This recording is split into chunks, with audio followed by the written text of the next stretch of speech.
di dalam tema Growing Together itu berbicara tentang bagaimana pentingnya kita ini bisa bertumbuh di dalam sebuah komunitas. Ya, kalau ngomong ada pertumbuhan itu adalah sebuah proses, ya proses pemuritan supaya kita makin dewasa secara rohani. Amin. Ya, dan di dalam hidup kita terkadang, ya kenapa kita hidup dalam komunitas? Terkadang ketika kita entah sadar nggak sadar kita melakukan hal yang keliru atau hal yang mungkin hal yang mungkin tidak baik. Kadang kita itu tidak menyadarinya, kita tidak bisa melihatnya. Makanya kita butuh orang lain. Ya, terkadang hal yang tidak baik itu bisa jadi membahayakan hidup kita. Makanya kita ada di komunitas butuh orang lain untuk bisa melihatnya karena kita sendiri nggak bisa melihatnya. Betul Bapak Ibu Saudara? Ya. Saya tulis seperti ini dalam PPT saya, makanya sejatinya kita itu membutuhkan orang lain yang mampu melihat apa yang tidak kita lihat. Ya, saya ulang.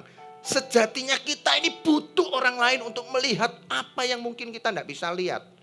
Ya, saya berdoa hari ini sebetulnya banyak sih yang ada dalam pikiran saya. Saya tahu waktu saya nanti nggak akan selesai.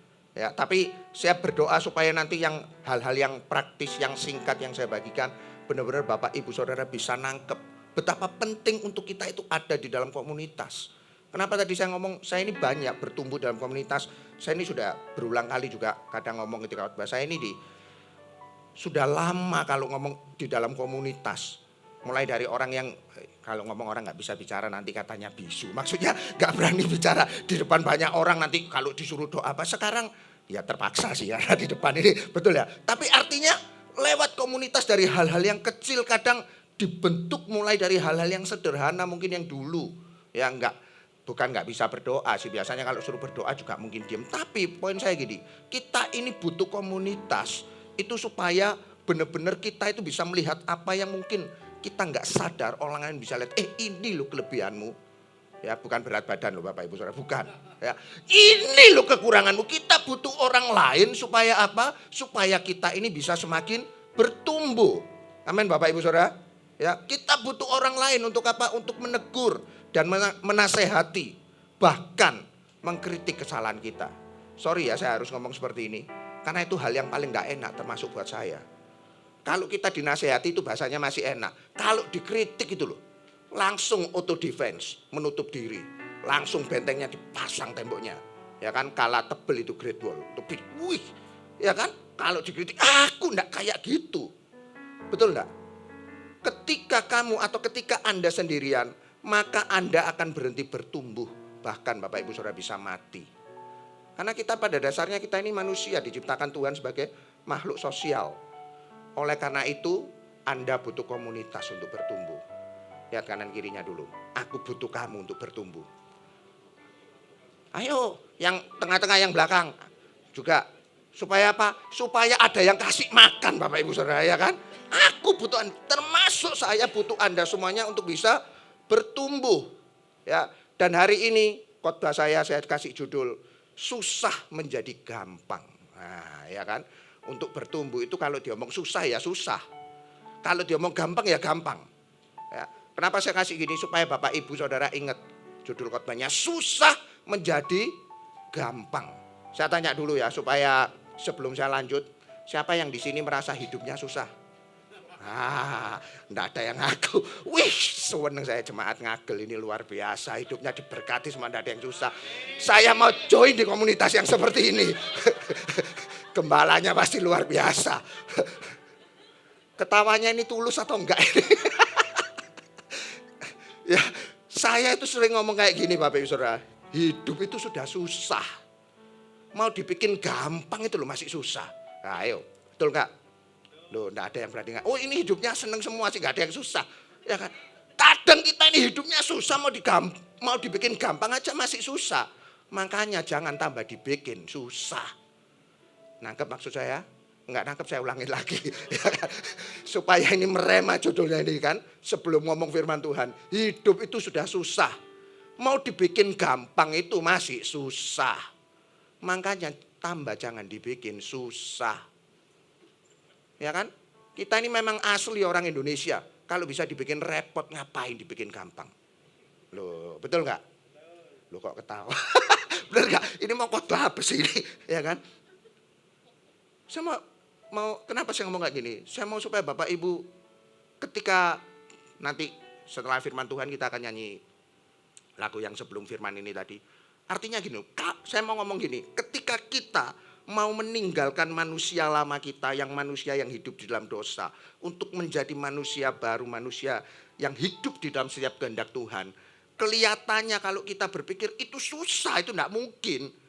Aku dari dulu diciptakan itu kayak gini. Ya. Kadang kita berpikir itu susah, enggak, itu gampang, saya mau ngomong kayak gitu. Ya kan? Jangan Anda sendiri yang bikin susah. Ngerti maksud saya? Nah, saya ajak kita baca dulu Ulangan pasal yang ke-6. Ulangan pasal yang ke-6, ayat yang ke-6 sampai yang ke-9. Sudah ya, saya baca ya. Apa yang kuperintahkan kepadamu pada hari ini, haruslah engkau perhatikan. Ya, firman Tuhan ngomong apa yang Tuhan perintahkan kepada setiap kita, harus engkau perhatikan. Ayat 7, haruslah engkau mengajarkannya berulang-ulang kepada anak-anakmu dan membicarakannya apabila engkau duduk di rumahmu. Saya garis bawahi dulu itu ayatnya itu yang ayat ke-7. Berulang-ulang. Setiap perintah Tuhan itu kita harus mengajarkannya berulang-ulang. Bukan cuma kepada anak-anak kita, tetapi kepada kita sendiri. Bahkan firman Tuhan ngomong apa? Apabila engkau duduk. Ya, kita duduk aja loh suruh ngomong firman Tuhan. Apalagi apabila engkau sedang dalam perjalanan. Ketika engkau ada di dalam perjalanan, entah engkau di dalam Grab, entah engkau naik motor, entah engkau naik mobil. Firman Tuhan ini harus diperkatakan. Apalagi apabila engkau berbaring, ya termasuk Anda sedang leye-leye, apa itu leye-leye? Lagi enak-enak santai-santai di rumah. Kemudian apalagi? Dan apabila engkau bangun, haruslah juga engkau mengikatannya sebagai tanda pada tanganmu dan haruslah itu menjadi lambang di dahimu. Ya. Dan haruslah engkau menuliskannya pada pintu rumahmu dan pada pintu gerbangmu. Ya. Hari ini ketika saya mau ngomong susah menjadi gampang, kuncinya cuma satu, kita melakukannya berulang-ulang apa yang menjadi perintah Tuhan di dalam kehidupan setiap kita. Kalau dia ngomong susah, susah. Tapi belajarlah mulai dari hal yang kecil terlebih dahulu. Ya, ini dengan jelas loh, ini kalau mau dibaca sampai panjang ini ulangan ini, saya cuma mau highlight yang itu berulang-ulang. Bahkan ketika kita tidur, ketika engkau mandi, perkatakan firman Tuhan. Engkau di jalan, engkau di rumah, berulang-ulang. Ya. Karena bagi saya kayak gini, di dalam setiap proses pertumbuhan rohani, ya, sesuatu yang kita lakukan berulang-ulang, yang dulunya kita anggap susah, kita anggap nggak bisa, sekarang itu jadi gampang dari hal yang kecil. Ya. Nggak usah langsung tiba-tiba, aku pengen jadi seperti, nggak usah. Lakukan hal yang kecil terlebih dahulu. Saya kasih contoh ya Bapak Ibu Saudara. Saya ini suka main badminton, tapi sudah berarti 5 tahunan lah kira-kira saya berhenti badminton karena nggak boleh. Ya sebelumnya sudah ya 20 tahun lebih main badminton. Ya. Ketika kalau main badminton, ya tentunya saya sudah biasa, sudah tahunan. Ya bukan profesional lah, bukan ya. Nanti dikirain pinter gitu. Tapi ya pokoknya bisa lah kayak gitu ya. Suatu saat saya ini gini ya, ketika main badminton, terus kemudian lihat orang main tenis gitu. Alah ya gampang lah main tenis. Wong badminton itu loh buat saya lebih susah daripada main tenis. Karena kalau badminton itu larinya itu lebih ngejar, bukan tenis ya, ngejar ya Bapak Ibu Saudara. Lebih adu kecepatannya itu lebih cepatan main lebih badminton buat saya lebih cepat gitu. Larinya harus fokus dan lain sebagainya itu lebih susah. Buat saya lihat tenis lebih gampang itu. Lo cuman gini tok ae kok terus bolanya balik masih lama. Kalau badminton kan lebih cepat. Koknya balik itu kan lebih cepat. Ngerti maksud saya? Ngerti, saya tanya dulu, ngerti badminton sama tenis dulu? Tadi saya ngomong gini gak ngerti kan? Susah saya, ya kan? Saya pikir ketika saya biasa main badminton, enak gini lari gini enak. Tenis lo cuman gini tok, habis gitu nunggu bolanya balik gini. Suatu saat sekali dapat kesempatan, waktu itu saya masih main badminton loh ya, sekarang sudah enggak, kesempatan bisa main tenis gitu. Ya, bisa cuman gininya aja kena berat ya sininya. Kerasa Bapak Ibu Saudara. Ya badminton sini, tenis ternyata sini. Ketika bola tenisnya dikembalikan mau gini tuh loh. Enggak kena Bapak Ibu Saudara. Padahal kalau diomong harusnya lebih, buat saya loh tadi ya, lebih lebih kalau mau cepet-cepetan lebih cepet enak main badminton. Tenis masih gampang bisa, slow motion masih, bolak balik gak bisa Bapak Ibu Saudara. Ya. Maksud saya ngomong gini, saya bukan cerita khotbah ini tentang badminton sama tenis enak badminton, bukan ya, bukan. Kenapa saya bisa main badminton? Karena saya sudah terbiasa melakukannya. Dulu memang nggak bisa, ya. Apalagi Pastor Lukas ini kan, Pastor Lukas kalau sama saya mainnya dulu saya dulu. Dia dulu ikut karena dengan kita, sekarang jadi lebih pinter ya kan. Dulunya jatuh-jatuh, mungkin nggak pernah cerita sama istrinya. Bahkan sampai jatuh, losor, pernah ketatap tembok, pernah. Ya kan, mumpung orangnya nggak ada saya ngomong. Ya kan, sungguhan. Dari hal kecil nggak usah mulu-mulu, wah aku jadi pemain profesional, nggak usah. Serve dulu, yang paling ya kan gini dulu belajar. Kalau kita nggak mulai dari hal kecil, nggak akan pernah kok bisa. Seperti saya bayangkan, gampang badminton, main tenis, nggak bisa. Saya memang sekarang nggak pernah main tenis lagi sih. Itu dapat kesempatan sekali aja sudah kayak gitu. Tapi saya percaya, kalau saya dikasih kesempatan lagi ya pasti saya bisa pasti. Nah maksud saya, hal sesuatu di dalam pertumbuhan kerohanian kita akan bisa mengerjakannya. Nggak usah Anda ngomong hal yang muluk-muluk dulu, hal yang besar. Mulai melangkah dari hal-hal yang kecil terlebih dahulu. Amin. Ya, contoh, saya mau kasih contoh sekarang. Kisah Rasul pasalnya yang kedua, ayat 41 sampai yang ke-47. Sampai sini nangkep ya Bapak Ibu Saudara ya. Oke, Kisah Rasul pasal 2.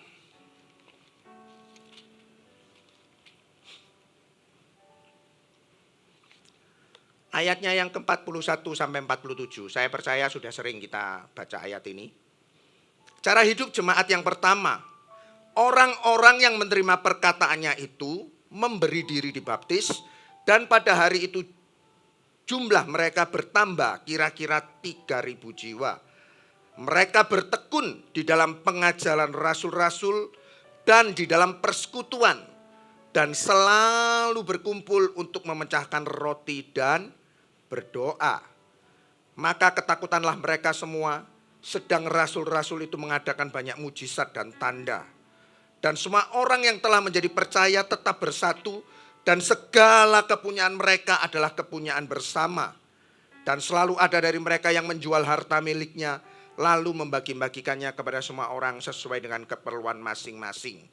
Dengan bertekun dan dengan sehati mereka berkumpul tiap-tiap hari di dalam bait Allah. Mereka memecahkan roti di rumah masing-masing secara bergilir dan makan bersama-sama dengan gembira dan dengan tulus hati sambil memuji Allah, dan mereka disukai semua orang. Dan tiap-tiap hari Tuhan menambah jumlah mereka dengan orang yang diselamatkan. Ya. Saya mau gambarkan Kisah Rasul pasal 2 ayat 41 sampai 47 ini gampangnya kayak gini. Ini adalah komunitas atau ya dalam bahasanya kita ini adalah connect group. Kalau Bapak Ibu Saudara punya connect group yang kayak gini, seneng gak? Loh kok diem semua? Gak seneng gitu aneh ya? Seneng gak? Yang seneng kenapa kok seneng? Makan gratis, ya kan? Makan bersama, ya makan gratis. Mobilmu ya mobilku gitu kan. Rumahmu ya rumahku, ya kan? Itu kan milik bersama. Betul gak? Kelihatannya tidak ngerti semua, masih tidur ini. Ya kan? Saya pribadi kalau baca perikopnya ini, enak ya kalau punya CG kayak gini ya. Betul nggak? Ya, saya berdoa CG-CG yang ada di GMS Ngagel supaya terjadi kayak gini. Amin. Ya. Dan saya mau lihat dari yang khotbah saya susah ini gampang dalam perikopnya ini di Kisah Para Rasul. Yang pertama yang saya lihat kayak gini. Karena ini adalah jemaat mula-mula pertama kali ketika Petrus dia berkhotbah, kemudian banyak orang yang bertobat. Untuk bisa bertumbuh bersama-sama, untuk bisa growing together. Yang pertama adalah berhenti dari kebiasaan dosa atau berhenti dari kebiasaan lama. Ya. Berhenti dari kebiasaan dosa ataupun kebiasaan lama. Sekali lagi, tidak mudah Bapak Ibu Saudara. Makanya saya kasih judul susah jadi gampang. Mulai dari hal yang kecil, lakukan itu berulang-ulang. Anda tidak akan pernah kerasa tiba-tiba Anda sudah sampai di sana. Terjadi perubahan hidup. Berhentilah dari kebiasaan dosa. Ya. Hentikan kebiasaan lama kita dan ganti dengan kebiasaan yang baru. Untuk hal itu, hal pertama yang harus kita lakukan adalah saudara harus sadar. Kebiasaan yang kita lakukan adalah kebiasaan yang tidak baik ataupun kebiasaan buruk. Kalau Anda tidak pernah sadar, misalnya Anda suka gosip, oh enggak apa-apa gosip itu, repot. Ya kan? Anda harus tahu dulu yang pertama setiap kebiasaan lama, kebiasaan buruk itu segera hentikan. Karena kalau tidak dihentikan, dampaknya itu bukan buat Anda sendiri tapi termasuk kepada orang lain. Seperti yang saya katakan gosip tadi. Enggak, aku enggak gosip kok. Aku pengen cerita aja, pulsa aku masih banyak. Iya, itu ganti narasi aja. Sebetulnya gosip. Ya kan? Saya enggak lagi nyinggung Bapak Ibu Saudara. Ini kebetulan yang muncul kayak gini gitu kan. Ya kan? Kalau Anda enggak merasa itu kebiasaan buruk, ya repot sudah. Anda harus sadar pertama kali dan itu harus dihentikan. Ya. Cara menghentikannya juga sederhana. Cari tahu apa yang menjadi pemicunya. Ya kan, saya tidak tahu kalau saudara gosip kenapa pemicunya. Mungkin Anda nggak suka dengan orang lain atau memang itu sudah bawaan orok dari bayi. Ya saya tidak tahu. Cari tahu pemicunya apa. Ya, karena kebiasaan dan tingkah laku itu biasanya memiliki pola. Kalau kita mengalami atau melakukan A, biasanya kita tindakan berikutnya kita akan melakukan B. Biasanya. Coba dilihat. Ngerti yang saya maksud ya Bapak Ibu Saudara? Ya, kalau kita biasanya melakukan ini, otomatis kita itu polanya kayak gitu. Ya. Kalau sudah tahu pemicunya, cegah agar pemicu itu tidak terjadi. Ya. Kalau Anda biarkan, ya sudah, nggak selesai. Kita nggak akan pernah bisa beranjak, engkau akan tetap di sini. Hal yang sederhana, kecil terlebih dahulu. Ya. Setelah engkau sadar ada hal yang buruk, sudah tahu pemicunya, berikutnya adalah gantilah dengan kebiasaan yang baik. Ya. Kalau biasa gosip mungkin ekstrimnya gantilah biasa berdoa. Ya kan suka ngomong soalnya gitu kan. Atau suka nasihati orang lain. Karena nasihati, oh orang itu gitu-gitu. Oh, enggak, bukan gitu ya kan, nasihati yang baik. Gantilah kebiasaan buruk dengan kebiasaan yang baik. Ya, kenapa saya ngomong kayak gini? Saya dulu orang tua saya itu perokok berat. Ya, satu hari itu bisa 2 pak gitu. Ya, itu minimal, bisa lebih. Ketika ikut Tuhan bertobat, dia beneran mau bertobat. Aku mau berhenti ngerokok. Enggak mudah. Ya, dia ganti ketika pengen ngerokok, saya lupa pokoknya disuruh beli permen pedes pokoknya. Setiap kali pengen mau ngerokok diganti makan permen. Saya dulu juga berpikir, masa bisa ya rokok sama permen rasanya masa sama ya? Tapi pokoknya bukan masalah itunya. Pokoknya ganti kebiasaan buruk menjadi kebiasaan. Harus ada yang ini loh, ruang yang kosong ini diganti dengan kebiasaan yang baik. Ya. Dan saya tahu, enggak mudah. Enggak tiba-tiba sekejap orang tua saya bisa lepas rokok, enggak. Ya. Bahkan mungkin bisa, apalagi kalau bahasa orang dunia, kalau sudah sakau lah itu tambah repot lagi. Betul enggak? Bahkan bisa stres, bisa dan lain sebagainya. Tapi saya katakan tadi, bukan cuman kitanya sendiri yang mengisi ruang kosong, tetapi izinkan Roh Kudus membantu setiap kita. Bukan karena kuat gagah manusia, tetapi oleh karena kuat gagah Allah. Amin. Oleh karena itu, ketika kita mau melangkah ke sana, punyalah tujuan yang jelas dan konsisten untuk melakukannya. Amin. Ada ayat Efesus 4 ayat 20 sampai 32, enggak usah dibaca ya karena waktu saya enggak cukup. Ya, itu berbicara tentang manusia yang baru.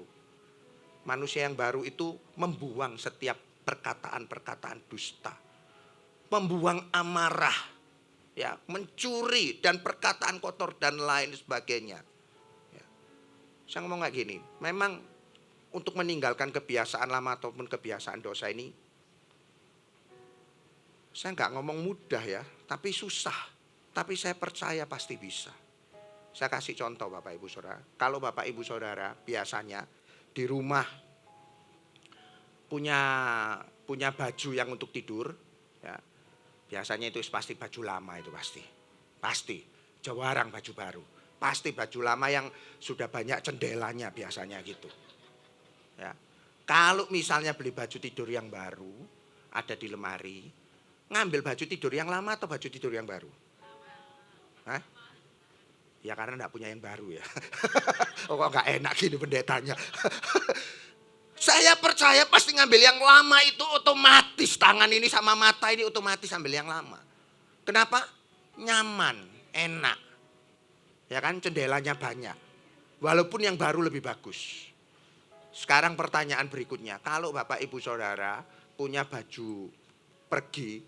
Yang baru sama yang lama suka pakai yang mana? Loh kenapa? Wih dilihat, loh oh, baju tidur gak dilihat orang ya, dilihat suami sama istri. Oh gila nih kok.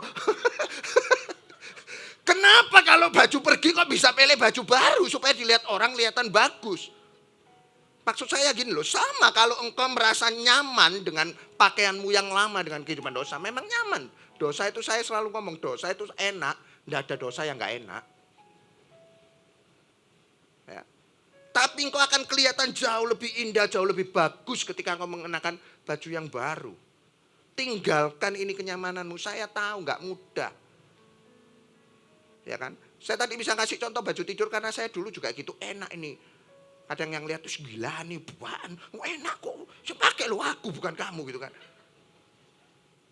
Kadang orang yang lihat kita, makanya tadi saya katakan buang kebiasaan lama walaupun itu susah. Kau lakukan hal yang sederhana, lihat sampai ke sana, nggak usah. Oh aku pengen jadi seperti itu, nggak usah itu dulu.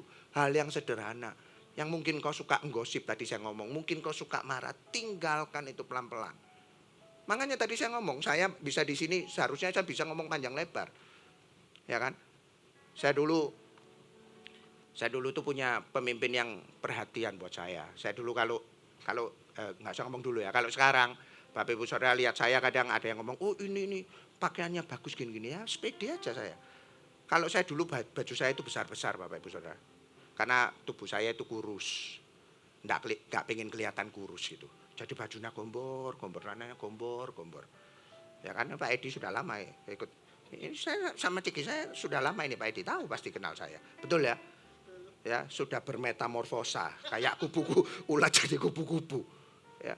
Saya belajar kan ada pemimpin yang perhatian sama saya, bahkan dia ngomong, "Ayo." Dia panggil saya itu bukan Hendra, dia panggil saya itu Afu. "Ayo tak ajak ke pasar Atom beli kain, tak bikinkan model yang sesuai dengan kamu." Ya. Kadang kera saya kalau kurang pas gitu, kera ini kera baju ya Bapak Ibu Saudara, bukan monyet maksud saya, bukan. Supaya enggak dibetulin, dirapikan. Ketika saya belajar mengikuti dia, ngapain sih kamu ngurusin aku? Saya tahu dia pengen saya supaya jadi lebih baik. Di dalam hal rohani, ya, saya dulu pertama kali dibawa sama dia itu ikut doa. Doa itu 1 jam lebih. Saya ini mikir gini, sudah 1 menit, 2 menit masih betah Bapak Ibu Saudara, 5 menit. Kapan selesai nih? Buka mata, lu kabeh nyembah nanti daripada saya dimarahi tutup mata. 1 jam lebih. 1 jam lebih itu ya sudah umek-umek kayak ulat kepanasan gitu Bapak Ibu Saudara. Itu kayak gitu. Ya, bagi Bapak Ibu Saudara yang belum biasa nanti ajak pemimpinmu saya doakan supaya Bapak Ibu Saudara berubah. Dan tidak mudah untuk berubah itu hal-hal yang pelan-pelan seperti itu. Banyak hal kalau saya mau cerita dan lain sebagainya. Ya, saya ngomong ini bukan topiknya kita ini cuma sebagai murid loh. Termasuk sebagai pemuridnya, termasuk sebagai gurunya. Kita semua juga kalau jadi pemimpin, kita jadilah pemimpin yang bisa dipercaya. Jangan jadi pemimpin yang menyalahgunakan jabatan. Kenapa saya bisa ngomong kayak gini? Saya dulu belajar. Karena saya punya pemimpin yang kayak gini. Saya nggak lagi ngerasani Bapak Ibu. Ya kan? Saya belajar, saya besok kalau jadi pemimpin, aku nggak mau jadi kayak dia. Ya kan? Dan itu proses, apakah bisa langsung bim salah bim? Nggak bisa. Ya. Makanya tadi saya ngomong tinggalkan itu, zona nyaman kita yang manusia lama kita. Kebiasaan lama, kebiasaan dosa. Saya percaya bisa kok. Selama kita mau pelan-pelan bisa. Dan tentunya tadi saya katakan bukan dengan kekuatan kita, tetapi bersama dengan Tuhan. Amin. Yang berikutnya supaya kita bisa bertumbuh bersama-sama. Oh, ketinggalan satu PPT-nya belum keluar. Ya. Pada titik tertentu kita akan sadar bahwa apa yang kita anggap sulit dulunya ternyata tidaklah sesulit yang tampak dari luar. Bahkan hal yang paling sulit sekalipun akan menjadi mudah ketika kita terbiasa melakukannya. Saya nggak usah kasih contoh ya, nanti lebih panjang lebar lagi.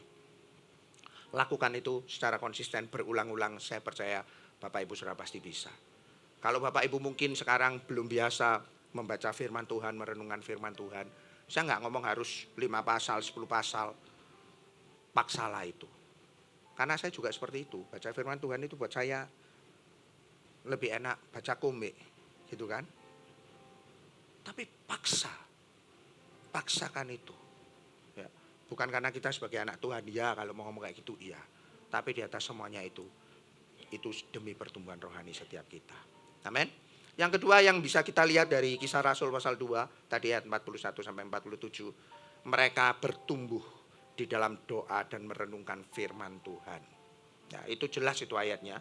42 ayat 42 ngomong mereka bertekun di dalam pengajaran rasul-rasul, dan kalimat terakhirnya dan berdoa. Ayat 46 juga mereka berkumpul tiap-tiap hari di dalam bait Allah. Poin yang kedua, kalau Bapak Ibu Saudara mau bertumbuh bersama-sama, bertekun, berkumpul, ayat-ayat ini tadi dari 41-47 mereka ngomong bertekun, berkumpul bersama-sama, sehati, setiap hari. Dari kalimat-kalimat ini saya bisa simpulkan kayak ini, terjadi pola pengulangan atau hal yang terus-menerus konsisten dilakukan. Ya. Makanya saya kasih poin yang kedua tadi, kalau Anda mau bertumbuh di dalam Tuhan, ya, tumbuh bersama-sama, ya bertumbuhlah di dalam doa dan merenungkan firman Tuhan. Lakukan itu secara konsisten bersama-sama. Ya. Kan tadi saya tanya kan, siapa yang mau CG-nya kayak gini? Pasti mau semua CG-nya kayak gini. Ya. Kenapa? Karena berdoa dan merenungkan firman Tuhan itu sangatlah penting bagi setiap kita sebagai murid Kristus. Mungkin pertama kali kita melakukannya sulit. Seperti yang saya katakan tadi, mungkin saya berdoa. Doa biasanya cuma minta aja. Ya kan? Bisa kalau doa minta-minta, setengah jam bisa. Tuhan aku minta ini, Tuhan aku minta. Bisa lama. Ya kan? Tapi kalau kita berdoa untuk bersekutu dengan Tuhan, yang seperti saya cerita tadi, 1 menit, sudah gak tahan, 5 menit, sudah gak tahan, 10 menit, sudah gak tahan. Saya gak minta Bapak Ibu untuk punya langsung 1 jam, mulai dulu 1 menit, 2 menit, 5 menit. Ya. Karena buat saya masalahnya bukan seberapa lama ininya sih, jamnya. Tapi bagaimana kita semakin dekat dengan Tuhan, kita semakin intim dengan Tuhan. Ya. Kalau Bapak Ibu biasanya gini loh, gampangannya gini ya. Kalau Bapak Ibu dulu ingat-ingat yang sudah menikah, atau mungkin yang sekarang masih ada yang pacaran gitu. Dulu itu kalau deket sama pasangannya, sama pacarnya itu, pengen cepetan pulang rumah atau pengen gak pulang rumah? Pengen gak pulang rumah, soalnya gak punya rumah. Loh, kok gak enak? Pasti pengen sama pacarnya, pasti. Telepon ya lama gak ditutup. Bahkan gak ngomong apa-apa aja. Ayo ngomong. Punya topik langsung panjang lebar. Betul gak? Kayak gak pernah muda aja. Ini rasanya kok pura-pura semua ini. Ya kan? Kalau kita sayang sama seseorang, kita pasti meluangkan waktu buat dia. Ya.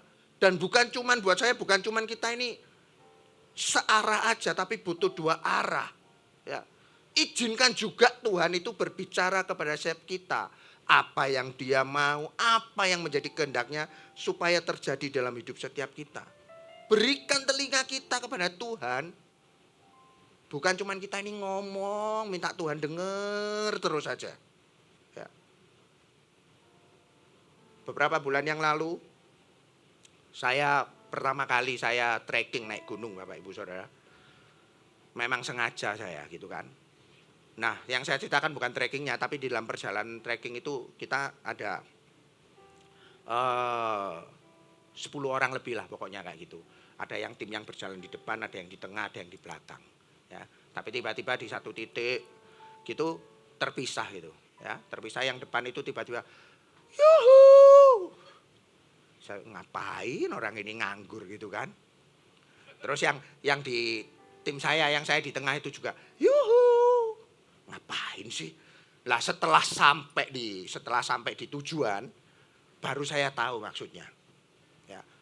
Ternyata yuha yuhu itu supaya tahu timnya itu masih ada di dalam jangkauan. Ya. Padahal itu Bapak Ibu Saudara, timnya itu bawa HT juga loh. Tak pikir kengangguran pakai HT kan ya bisa. Yuha yuhu ngapain? Artinya gini loh, kalau ketika masih terdengar suaranya yuhu, itu masih dalam radius jangkauan, yang di depan itu nunggu. Supaya nggak ketinggalan. Atau yang sini ngasih kode juga yuhu, oh iya berarti masih terpantau, intinya kayak gitu. Maksud saya gini, kenapa saya cerita ini? Sama, tadi saya ngomong kan, ketika kita merenungkan firman Tuhan, ketika kita berdoa, jangan cuma satu arah. Dengar no Tuhan itu mau ngomong apa buat hidup Anda. Jangan cuma, wah Tuhan aku mau ini Tuhan. Itu bisa 1 jam saya percaya. Tapi untuk dengar no suara Tuhan, kalau Tuhan ngomong semua, hai anakku, kaget nanti Bapak Ibu Saudara. Tapi maksudnya walaupun kita tidak dengar suara audible, engkau lewat firman Tuhan, Tuhan itu akan berbicara kepada setiap kita. Dia akan menuntun hidup setiap kita. Amin. Ya. Itu adalah maksud saya kayak gini. Dari poin yang kedua itu, beri ruang dan waktu untuk Allah menyampaikan perasaan dan kehendaknya dalam hidup setiap kita. Kalau Anda belum terbiasa berdoa, belum biasa merenungkan firman Tuhan, mulai dari hal-hal yang kecil. Nggak usah muluk-muluk dulu. Pastor Lukas bisa 3 jam. 1 hari bisa baca 1 kitab. Nggak usah muluk-muluk. Anda bisa 1 perikop aja, puji Tuhan. Ya kan? Yang penting bukan berapa banyaknya kalau buat saya. Yang penting Bapak Ibu Saudara tahu apa yang menjadi kehendak Tuhan. Makanya tadi saya ngomong, beri ruang buat Tuhan itu berbicara pada kita. Jangan Anda cuma ngomong terus. Ya kan? Saya belajar. Hal-hal gini juga belajar dari pemimpin saya yang dulu. Ya. Yang berikutnya, yang ketiga. Yang ketiga, untuk kita bisa bertumbuh bersama-sama, berada di dalam tempat yang tepat. Ya. Tempatkanlah diri kita di antara orang-orang yang baik. Ya. Firman Tuhan di 1 Korintus, ini ayat yang terakhir, 1 Korintus 15, ayatnya yang ke-33, katakan seperti ini. Janganlah kamu sesat, pergaulan yang buruk merusak kebiasaan yang baik. Sudah sering kita dengar ayat ini kan. Kita nggak boleh terlibat di dalam pergaulan yang buruk. Karena sadar nggak sadar ketika kita ada di dalam pergaulan yang buruk, kebiasaan yang baik itu akan terkikis sedikit demi sedikit.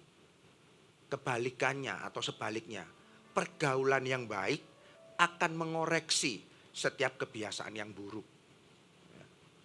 Jadi maksud saya juga kayak gini, mengingatkan Bapak Ibu Saudara. Kalau CG Bapak Ibu Saudara sudah baik, kedatangan satu orang yang tidak baik, tolong diterima Bapak Ibu Saudara. Ya jangan, Kak Isa ini rusak CG ku. Enggak. Justru orang itu masuk ke CG harus bertobat. Jangan Bapak Ibu Saudara, ini buruk, aku ikut. Enggak. Ya. Justru di dalam pergaulan yang baik, orang yang buruk seperti itu mereka akan berubah. Ya. Atau gini, bila kita punya kebiasaan dosa yang ingin kita hentikan, maka tempatkanlah diri kita di antara orang-orang yang saleh. Kelihatannya ngomongnya enak ya Bapak Ibu Saudara ya. Tapi ketika kita mau melangkah kayak gitu, kebanyakan kita pasti takut. Kenapa? Aku nanti dihakimi. Betul nggak? Pernah ada yang merasakan kayak gini? Atau saya sendiri? Semua tidak ada yang merasakan, baik-baik semua loh jemaatnya Pastor Lukas ini. Sewenang saya gitu kan. Kalau kita ketika orang berdosa, kita mau datang kumpul di orang yang nggak mudah. Merasa, saya nggak usah panjang lebar, waktu saya habis, saya kasih contoh aja langsung ya. Saya punya satu orang pemimpin, bukan sekarang sih, ya, zaman dulu masih di melayani di anak-anak muda. Suatu saat dia itu datang ke rumah saya, dia bukan sharing ya, dia lebih tepatnya buat saya dia pengakuan dosa. dia sudah jatuh ke dalam dosa, di dalam pacarannya sudah nggak sehat, dia ngaku dan lain sebagainya, dia merasa terintimidasi, merasa nggak layak. Saya ngomong kayak gini bukan untuk mempermalukan dia, bukan. Poin saya kayak gini, nggak mudah. Kalaupun itu saya jadi dia seperti dia, saya harus datang ke orang untuk mengakui dosa, nggak mudah loh, betul nggak? Ya. Itu butuh bukan cuman kebesaran hati, itu kalau nggak punya, bukan cuman keberanian aja ya, kalau Tuhan nggak suruh seperti itu, ya, itu nggak akan pernah bisa. Makanya tadi saya bilang, kalau kita mau benar-benar berubah, kebiasaan buruk kita berubah, ya ayo jangan bergaul di orang-orang yang buruk, tempatkan diri orang yang baik. Ya. Saya tiba-tiba teringat kayak gini. Ya kira-kira 1 minggu inilah, kalau Bapak Ibu sudah lihat di Instagramnya Gereja Mawar Saron Surabaya yang tentang komunitas. Itu cerita buahnya panjang lebar. Saya selalu kasih komen, ada yang ngomong gini, loh kan di IG-nya itu kayak gini loh, orang kalau mau bertumbuh ya ayo masuk di komunitas, poinnya seperti itu. Ya ada yang komen dulu, kalau komunitasnya toksik kayak gini. Wes banyak hal. Poin saya kayak gini, sederhananya Bapak Ibu, supaya nggak panjang lebar ini karena sudah habis waktunya. Kalau Anda merasa komunitas itu, nggak baik, itu toksik, keluarlah. Karena Anda akan menjadi buruk di sana. Ya. Tapi kalau itu komunitas baik dan Anda merasa aku yang toksik, masuk aja nggak apa-apa. Bukan Anda untuk merusak loh ya, bukan jadi ragi untuk mengamiri ya, bukan. Supaya saudara yang berubah. Amin. Kalau Anda yang baik masuk di dalam komunitas toksik, doa saya, doa dan berpuasalah supaya Roh Kudus menyertai. Supaya bukan saudara yang ikut. Loh, kalau memang Tuhan suruh ya itu saya tidak bisa ngomong Bapak Ibu Saudara. Tapi jangan mencobai. Iya kan? Nangkep maksud saya? Oleh karena itu tadi saya katakan poin yang ketiga, beradalah di dalam tempat yang tepat. Ya. Karena lingkungan kita ini punya peran yang besar untuk membentuk kebiasaan. Ya. Kalau kok biasa kumpul dengan orang-orang yang suka, yaitu tadi gosip dan lain sebagainya, sadar gak sadar saudara akan ikut arus di dalamnya. Ya. Atau gini aja, mampu gak saudara mengubah kita ya secara pribadi, mengubah pola makan kita untuk jadi lebih sehat. Jika di kamar Anda selalu ada kulkas yang selalu tersedia dengan snack yang enak-enak, ya kan, minuman yang bersoda, bisa nggak? Pengennya sehat tapi kulkasnya diisi terus, nggak apa-apa, nggak tak makan kok, nggak tak minum tapi beli terus, bisa nggak? Nggak, ini aku nyediakan buat pasangan saya, padahal pasangannya nggak suka. Eman ya, nanti daripada expired. Betul nggak? Karena saya menyediakan snack di kamar saya. Ya kan? Nggak akan pernah bisa. Lingkunganmu menentukan. Ya, Bapak Ibu Saudara, kita nggak akan bisa menjadi orang yang lebih baik atau menjadi orang yang positif ataupun optimis kalau pergaulan kita dipenuhi dengan orang-orang yang negatif, orang-orang yang pesimis dan lain sebagainya. Ya. Kita sering terjebak di dalam pikiran yang seperti ini. Jika kita ingin mengalami perubahan yang besar, maka kita harus melakukan hal-hal yang besar. Nggak usah. Memang betul sih, ada betulnya. Ya. Tetapi mau saya katakan, bukan berarti perubahan kecil itu tidak ada artinya. Berubahlah pelan-pelan dulu. Dimulai tidak usah beli snack untuk ditaruh di kulkas. Ya kan? Nggak usah. Dari hal kecil aja. Yang terakhir PPT saya. Sekecil-kecilnya perubahan pasti ada hasilnya. Jika konsisten melakukannya. Tempatkanlah diri Anda sekarang di dalam komunitas yang tepat dan yang membangun iman Anda makin dewasa di dalam Tuhan. Ya. Kalau mungkin komunitas Anda sekarang masih mungkin di tengah-tengah 50-50, ayo beralihlah yang baik. Buang setiap kebiasaan lama, buang setiap kebiasaan dosa. Belajarlah untuk berdoa, belajarlah untuk merenungkan firman Tuhan. Maka saya berdoa komunitas Anda menjadi tempat yang tepat bagi banyak orang. Amin. Ya. Doa saya supaya jemaat ini growing together, baik di dalam doa serta firman, bertumbuh bersama-sama dan meninggalkan setiap kebiasaan lama alias kebiasaan dosa dan berada di dalam komunitas yang tepat. Yang terakhir dari Kisah Rasul pasal 2, PAW bisa maju ke depan worship ministry. Kisah Rasul pasal yang kedua ayatnya yang ke-47. Ini saya suka sekali Bapak Ibu Saudara. Sambil memuji Allah dan mereka semua apa? Disukai semua orang. Saya berdoa CG dari GMS Ngagel menjadi CG yang disukai semua orang. Karena orang-orangnya sudah mulai meninggalkan kebiasaan dosa. Mulai bertekun di dalam firman, mulai berdoa. Dan tentunya komunitasnya itu menjadi komunitas yang tepat. Amin.